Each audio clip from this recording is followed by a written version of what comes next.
Guys अभी रात के 12 बजने में है पूरे 120 सेकेंड। और तभी मैंने डिसाइड किया कि आज मैं पूरी रात पढ़ूंगा, जो कि मैं हर बार करता हूँ। तो मैंने अलग सर के लगा लिया लेक्चर। तभी मैंने देखा सुना कि इतनी शांति। तो मैंने निकाल लिया अपना केमिकल बॉन्डिंग एनसीईआरटी और पढ़ना शुरू कर दिया। तो भाई मैंने 11th की स्टार्टिंग में कोई तो सोचा था ये एनसीईआरटी ये तो छोटी मोटी एग्ज़ाम के लिए, मैं तो जेई वाला हूँ। 1 घंटा हो गया पढ़ते पढ़ते। अब चलता हूँ, मैं थोड़ा कॉफ़ी बना लेता हूँ क्योंकि कॉफ़ी इज़ इम्पोर्टेंट। तो इधर मैं आ गया कॉफ़ी बना के, और साथ में नमकीन भी पी लेता हूँ। अब साथ में अपना one of the most favourite song सुन रहा था। भाई ये सॉन्ग मतलब मज़ा आ जाता है सुनने में, इसका एक एक लिरिक्स भाई मतलब एकदम क्या बोलते हैं, छोड़ो बेइज्जती हो जाएगी। वापस आ गया मैं केमिकल बॉन्डिंग पढ़ने। और मैंने पढ़ने से पहले देखा ही नहीं कि चैप्टर कितना बड़ा है। मुझे लग रहा था कि 2 घंटे में हो जाएगा, लेकिन 2 घंटा तो पास आते जा रहा है, लेकिन इस चैप्टर का लास्ट पेज पास नहीं आ रहा है। भाई कुछ समझ में ही नहीं आ रहा है, उसी लिए टाइम लग रहा है। एक एक पैराग्राफ दो दो बार पढ़ना पड़ रहा है, एक बार में समझ ही नहीं आ रहा है। तो तुम लोग भाई कमेंट करना अगर तुम लोग को अभी इस चैप्टर को पढ़ते हुए ऐसा कुछ एक्सपीरियंस हुआ हो तो।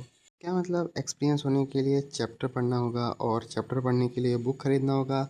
और बुक हम पे तो है ही ना बुक। हम तो वन शॉट से निकालते हैं सब चीज़, वन शॉट में 5 घंटे में एक चैप्टर ख़त्म, 1 महीने में पूरा बुक ख़त्म, जैसा कि 10th में किए थे। तो भाई इधर 3 बजने वाले हैं और मुझे लग रही है भूख। अब मैं कुछ खा के आता हूँ, और भाई ठंडी भी लग रही है तो कुछ पहन के भी आता हूँ। तो मैं आ गया हूँ इधर वापस, और भाई जैकेट पहन लिया हूँ, बहुत तेज ठंडी लग रही थी रात में। तो भाई इधर बजने वाले हैं 3:45, और अब मुझे आ रही है नींद। हाँ मतलब मैंने बोला था कि मैं नहीं सोऊंगा, लेकिन नींद तो भाई आ रही है। तो ये हो गया मेरा बुक बंद, और अब मिलते हैं कल, बाय। तो भाई मैं सो के उठ के ब्रश करके कॉफ़ी पी के आ गया हूँ वापस पढ़ने के लिए। और कल रात में हुई थी पूरे 3 घंटे की पढ़ाई, और मैं सोया शायद 3:45 पर, मतलब टोटल 45 मिनट वेस्ट हुआ है। और अब कॉफ़ी भी पी लिया हूँ, तो चलते हैं भाई। अभी तो चैप्टर आधा ही ख़त्म हुआ है, लग रहा है अभी पूरे 3 घंटे और ही लग जाएंगे। तो अब चलते हैं, चलते क्या हैं, पढ़ते हैं। तो भाई पढ़ते पढ़ते मैं हो गया था बोर बुक, तो मैंने निकाल लिया अपना नोट्स, क्योंकि मतलब आगे का टॉपिक था लास्ट का, तो मैंने नोट्स में लिखा था। तो वही लगा मैं पढ़ने।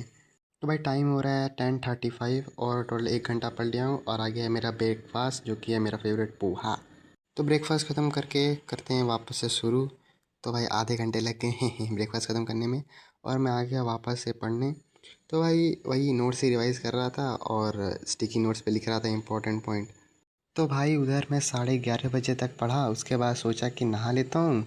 तो मैं चला गया नहाने, और नहाने के बाद मम्मी ने बोला खाना भी खा लो। तो जैसे ही मैं खाना खाने बैठा, तभी आ गया मेरा एक दोस्त, और वो मम्मी से परमिशन लिया कि मैं ले जा रहा हूँ भाई उसको 80 घाट। और मैं और वो चले गए 80 घाट, और भाई आते हुए जुकाम भी हो गया। तो आज लग रहा है बस यही चैप्टर रीडिंग में ही पूरा टाइम निकल जाएगा। चलो कम से कम ये चैप्टर ख़त्म हो जाए। लेकिन भाई ये लास्ट टॉपिक जो है भाई, हाइड्रोजन बॉन्डिंग, इसको समझने में 45 मिनट लग जा रहे हैं। एनसीईआरटी पढ़ रहा हूँ, उसके बाद उससे तो कुछ समझ में नहीं आ रहा है, क्योंकि वो एनसीईआरटी है। थोड़े में ही बहुत कुछ बता देती हूँ, कहीं में एनसीईआरटी तो नहीं। तो मैं लगा अपना नोट्स ही अलग अलग एंगल से रिवाइज़ करने। तो कुछ हो रहा था, मतलब हो ही गया फाइनली। 6 घंटे हो गए, और ये चैप्टर हो गया पूरा ख़त्म।